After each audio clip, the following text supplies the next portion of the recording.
एक बार सभी प्रेम से बोलेंगे, बोलिए बाके बिहारी लाल की जय। तो आइए, तन से तो आप बैठे रहिए इस प्रांगण में, इस हॉल में, और मन को ले चलिए श्री धाम वृंदावन की ओर, बरसाना की ओर, जहां आज भी सैकड़ों मयूर नृत्य करते हैं। तो आइए, बिना विलंब किए आपको लिए चलते हैं मयूर रास की ओर।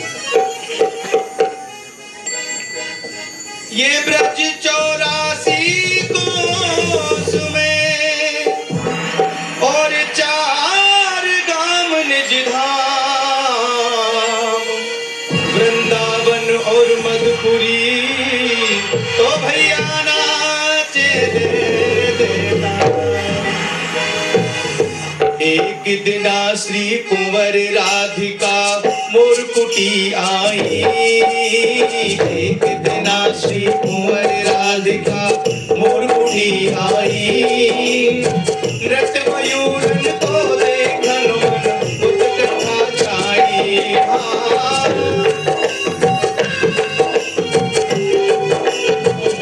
मोर वहाँ एक गौराए पाए जी, मोर वहाँ एक गौराए पाए, चार प्रिया मन प्रीतम प्यारे मोर मन आए, चार प्रिया मन प्रीतम प्यारे मोर मन आए। आयो रे सिया मोर मन आयो रे सिया, आयो रे सिया मोर मन आयो रे सिया। बरसाने की मोर कुटी पे मोर मन आयो रे सिया, बरसाने की मोर कुटी पे मोर मन आयो रे सिया। अरे आयो हो रे सिया मोर मन आयो रे सिया, बरसा ओ बरसा ओ बरसाने की मोर कुटी पे मोर मन आयो रे सिया, बरसाने की मोर कुटी पे मोर मन आयो रे सिया। श्री राधे ओ राधा रानी की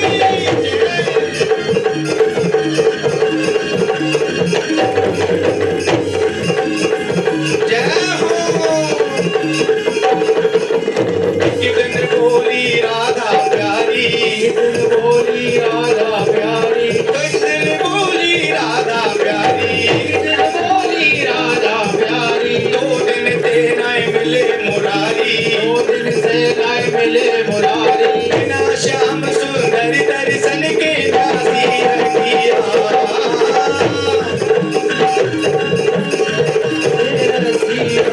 बरसा ओ बरसा ओ गहवर बन की मोर कुटी पे मोर बन आयो रे सिया, आयो रे सिया। ओ मयूर भगवान की श्री राधे।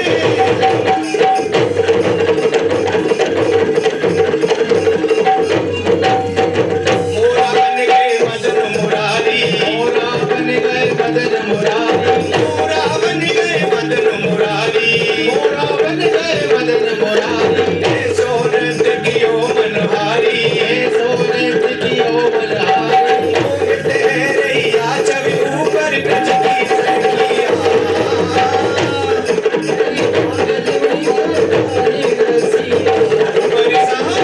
बरसा ओ बरसाने की मोर कुटी पे मोर मन आयो रे सिया, बरसाने की मोर कुटी पे मोर मन आयो रे सिया। अरे आयो रे सिया मोर मन आयो रे सिया, बरसा ओ गहवर बन की मोर कुटी पे मोर मन आयो रे सिया, मोर कुटी पे मोर मन आयो रे सिया। श्री राधे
आपने देखा मयूर रास, जो कि आज भी हमारे बरसाने में सैकड़ों मयूर नृत्य करते हैं। और इसके बाद में आपको लिए चलते हैं ठाकुर जी के महाराज की ओर। मैं चाहूंगा एक बार जोरदार जयकारा लगाएंगे, बोल वृंदावन बाके बिहारी लाल की।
सबसे शोभा न्यारी रमण बिहारी की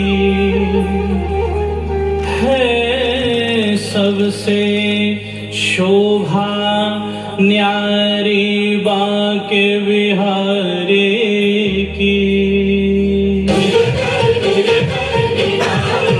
जाऊं बार बार बलिहारी मेरे रमण बिहारी की, जाऊं बार बार बलिहारी मेरे बांके बिहारी की है, सबसे शोभा न्यारी रमण बिहारी की है, सबसे शोभा न्यारी रमण बिहारी की।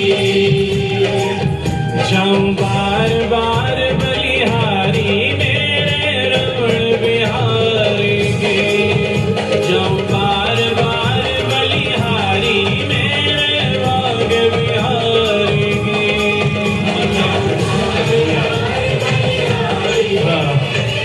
रास रचिए, बड़ा चलिए। ब्रजगोपियां जहाँ जहाँ पहुँचती हैं वहाँ पहले से ही पहुँच जाता है।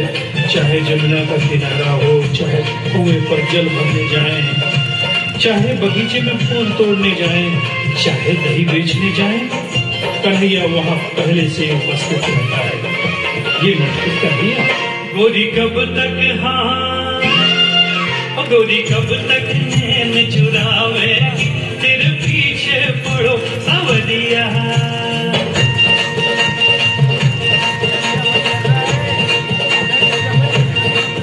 गोरी कब तक नैन चुरावे, तेरे पीछे पड़ो सावरिया। गोरी कब तक नैन चुरावे, तेरे पीछे पड़ो सावरिया।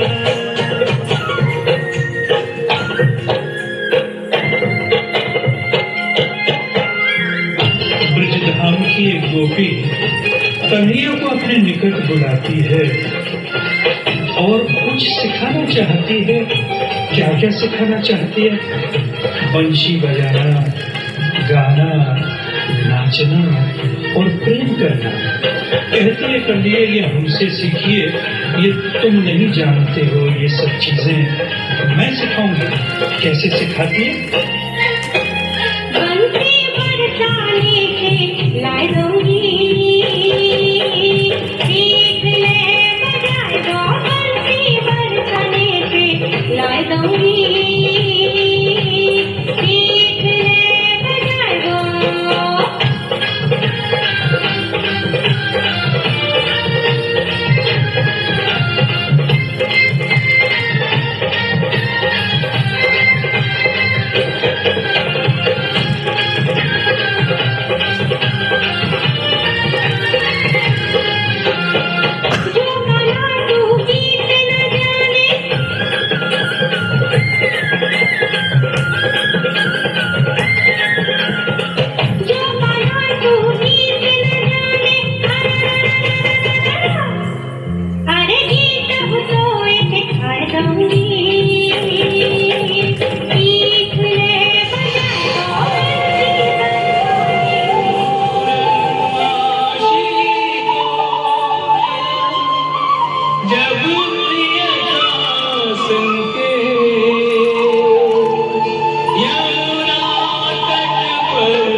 मैं ही चल हूँ, अचल हूँ, मैं ही सत्य हूँ, असत्य हूँ, मैं ही पाप हूँ, मैं ही पुण्य हूँ। संपूर्ण ब्रह्मांड में होने वाली गतिविधियों का काल चक्र मुझ में ही समाहित है। मेरे होते हुए मेरी संतानों को किसी भी प्रकार की चिंता करना व्यर्थ है। मनुष्य का सिर्फ एक ही लक्ष्य होना चाहिए, वो है कर्म। बाकी सब मैं देखूंगा। अर्थात कर्मण्यवाधिकारस्ते मा फलेषु कदाचन मा कर्मफल हेतुर्भुर् मा ते संगोत्स्व कर्मणि।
और मथुरा का रास।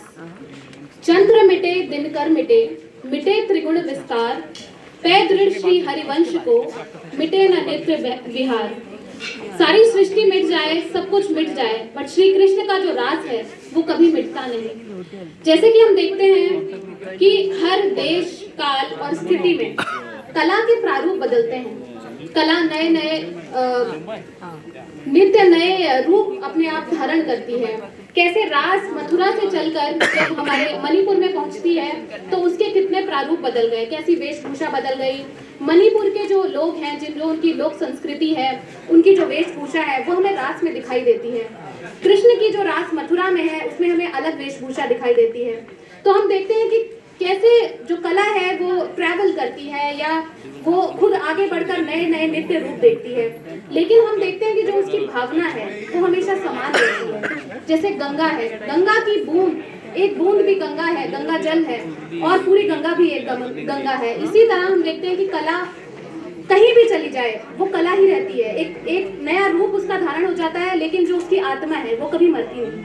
तो अभी हम मणिपुरी रास और ब्रज की जो रास है उस पर एक छोटा सा डिस्कशन रखेंगे उनके जो ओरिजिनल प्रैक्टिशनर्स हैं उनके साथ। तो मैं मंच पे आमंत्रित करना चाहूंगी ब्रजेश जी को और धनरानी जी को। Please come on the stage.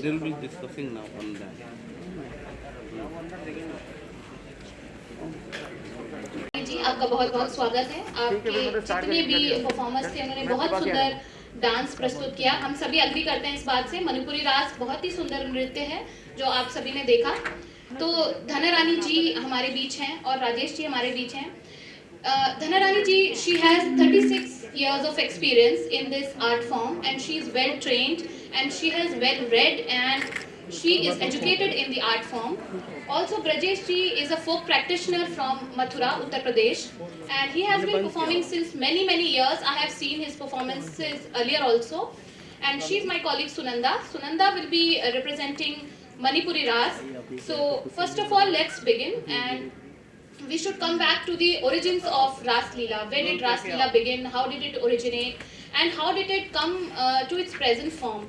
First of all, there is a story. Like we know that Shri Krishna, who is God, who is a Hindu God, who was born in Mathura 3000 BC. So when he was born, he was definitely a god. But when he was born, he was a child, and while he was growing up, there were many things which he used to do, which were not as common as normal children would do. So Shri Krishna, जो उनकी लीलाएं हैं, those leela means the things he used to do or his habits, all those things are known as leelas. So ras and leela, ras word, it comes from the Sanskrit word ras and leela. It's all the activities which Krishna used to do in his childhood. So the current form of this Mathura ras, it comes from 15th century BC, and there is a story behind it, how it took the original form. So, जैसे कि हम कहते हैं कि प्रेम एक जो प्रेम की भावना है, राधा कृष्ण की पूजा में राधा कृष्ण जहाँ से आते हैं, प्रेम एक शब्द है जो वहाँ से, उस शब्द का ही उद्गम हम मान सकते हैं राधा कृष्ण से हुआ। तो जो राधा कृष्ण हैं, हम देखते हैं कि जो उनकी गोपियाँ थीं, उनके साथ जो वो रास लीला किया करते थे, गोपियाँ बहुत समय तक जो कृष्ण के साथ रहीं तो उनको ये भ्रम हो गया, उनको ये भ्रांति हो गई कि कृष्ण सिर्फ हमारे हैं, कृष्ण और किसी के हो ही नहीं सकते। इस प्रेम का जो है मोह में बदल जाना हुआ, उनका प्रेम मोह में बदल गया। इस मोह को श्री कृष्ण देख नहीं पाए, तो श्री कृष्ण जो है वो अंतर्ध्यान हो गए। लोक कथाओं के अनुसार वे अंतर्ध्यान हो गए और वहां से चले गए।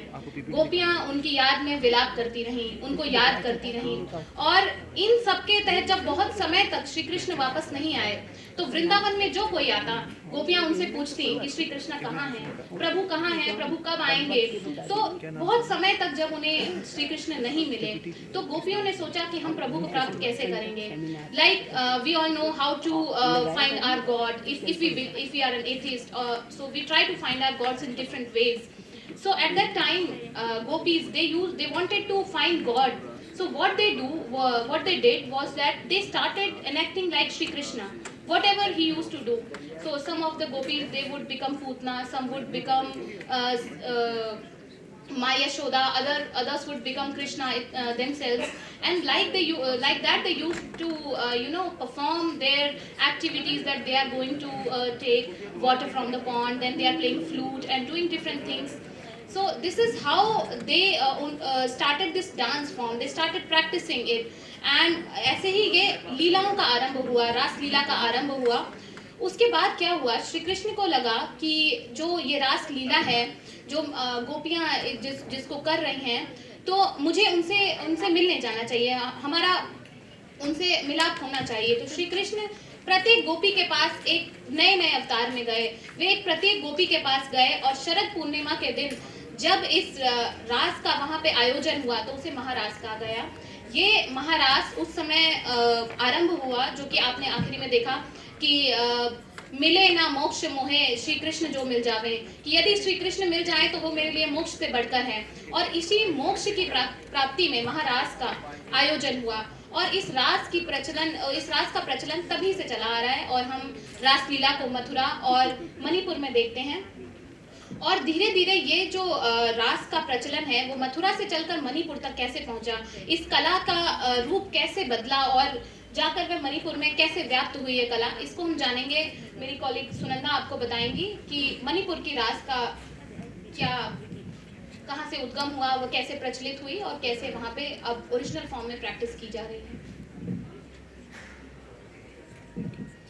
Hi, so the concept of devotion towards the Lord Krishna has given an indigenous touch in Manipur in their own traditional style. So let's see how it traveled from the Mathura to Manipur. So it started with the Vaishnavite movement right from the 15th century in Manipur. It was first practiced by the mighty ruler Kayam Singh, and then the Vaishnavite movement has undergone different forms and changes under different rulers. They become much more integrated with the Vaishnavism, and we can see here how Vaishnavism has integrated to the Manipuri culture, and it has given an indigenous touch in all forms of practice and performance.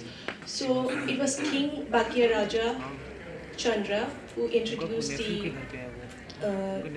Ras Leela performance in Manipur in his palace. So he has institutionalized it by codifying and documenting it in Manipuri style. As we can see the striking difference in the dress. He was the one who conceived in his dress that how should the Ras Leela costume should look like. The dress called Potloy. It's very beautiful. You can just see it's floating around when they performed. So we can see the difference in the expressions, the soulful body movements, and the peaceful eye movements. So, and then we see the Nat Sankirtana, which is also a very unique and elegant form. The Kirtana culture itself has gone through different number of changes under the different rulers in Manipur. And you know, the Nat Sankirtana is now has received an international recognition because it has been now enlisted in the UNESCO's intangible cultural heritage. So moving beyond, yes, how was it during the British rule under the colonial rule? So there was a cultural repression, but however the Manipuris have strongly resisted it and preserved its very much original form, and whatever we sing is very much in an original form. So let's see, in the modern times, how the Ras Leela got a second life right after the colonial rule. Even the Nobel laureate Rabindranath Tagore was really mesmerized and moved by the Ras Leela that he invited the guru, one of the influential gurus, as a faculty in the Santiniketan Cultural Studies. So if you see the Tagore dance form, Manipur Ras Leela is one of the important elements in the Tagore dance form. So today what they have performed is a Vasanta Rast, and Dhanarani ma'am will explain us what is Vasanta Rast and how is it performed and what is the origin. Oh, you are outside. You are outside. बसंत रस में अभी किया जो बसंत रस है, ये बसंत रस होली के समय में ज़्यादातर होती है. करती है ये होली के समय में। मगर फिर भी ना अभी आजकल में बसंत रास हर समय में कर लेती है स्टेज शो के लिए। और रास कितना रास है आपको भी मालूम होगा, 5 है ना, तो अलग अलग स्टाइल में रास अलग अलग है और कॉस्ट्यूम भी थोड़ा बहुत अलग होता है। ये बसंत रास का ऊपर वो कुक्तुम भी, हमारे मणिपुर में कुक्तुम भी कहते हैं इसको। और दूसरा वाला नृत्य रास में झापा लगा के करती है, वो दूसरा अलग है, अलग अलग स्टाइल में होता है। बसंत रास बसंत की पूर्णिमा में करती है ये। और ये भगत चंद्र महाराज ने उनके सपने में कृष्ण का रूप देखा, उन्होंने करके किया हुआ है। मैं थोड़ा बहुत जानती हूँ, इतना ज्यादा तो नहीं मालूम नहीं है, फिर भी थोड़ा थोड़ा सा मैंने भी पढ़ा है कि उन्होंने सपने में ये देखा। हाँ, उसके बाद ये वहाँ तक पहुँची कला, जी तो वही उसके बारे में आप जो बता रही थी। हाँ जी। उनकी बेटी ने वो राधा बनी थी, उसकी वही किया। तो मैं भी इतना ज्यादा नहीं मालूम नहीं, मैं इतने साल हो अरे गए। आप पूरा आर्ट फॉर्म्स को प्रैक्टिस करा रही हैं, आपसे ज़्यादा कोई नहीं जानता।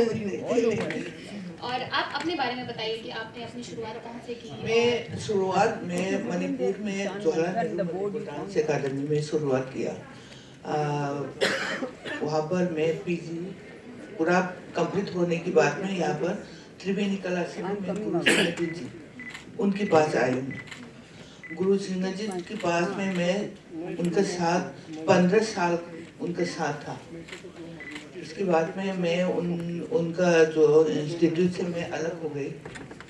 उनका भी त्रिवेणी छोड़ दिया, उन्होंने भी अलग कर दिया, मैं भी अलग आ गई। उसी टाइम मैं कुछ नहीं किया, नहीं घर पे थी। मेरा हस्बैंड भी स्कूल में थी टीचर।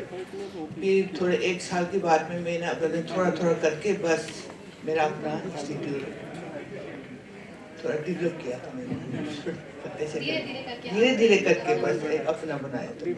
तो इतने सालों से मैंने थोड़ा धीरे धीरे करके सब लोगों ने थोड़ा बहुत पहचानने लगे, इतना ज्यादा नहीं। आज आप बहुत बड़ी पहचान है मणिपुरी रास के।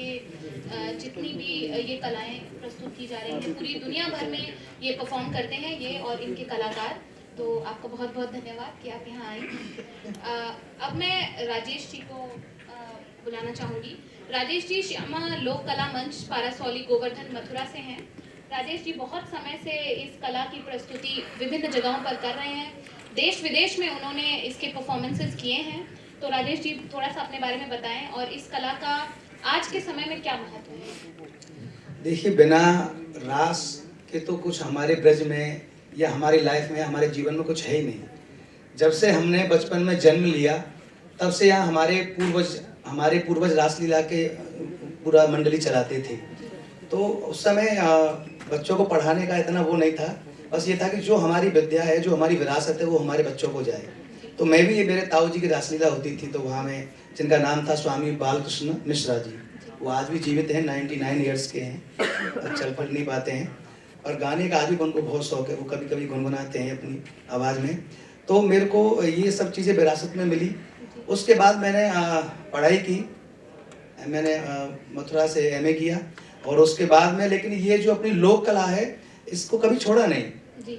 और धीरे धीरे ये मेरी लाइफ में ये मेरा प्रोफेशन भी बन गया।